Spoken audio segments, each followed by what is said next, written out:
Biex tingħata aktar għajnuna l-persuni LGBTIQ jinħoloq sens tarfien hemm bżonn riżorsi u professjonisti intiżi fis-suġġett.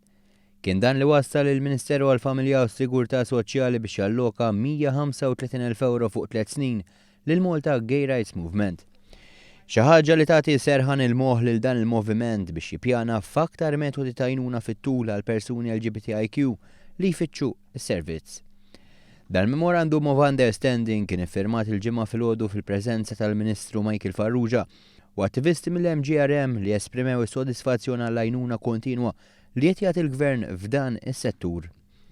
Colette Farrugia Bennett, attivista tal-MGRM, tajt li issa hemm ċertezza li dawn il-programmi ta' għajnuna se jibqgħu jingħataw b'aktar ċertezza u perjodu fit-tul. Is-social work li nipprovdu fuq livell individwali u mal-familji inkluż il-xogħol li jsir fil-youth group ta' kull ġimgħa, ukoll darba fix-xahar nagħmlu l-istess youth group imma f'Għawdex xi ħaġa ġdida li bdejna dawn l-aħħar ftit xhur.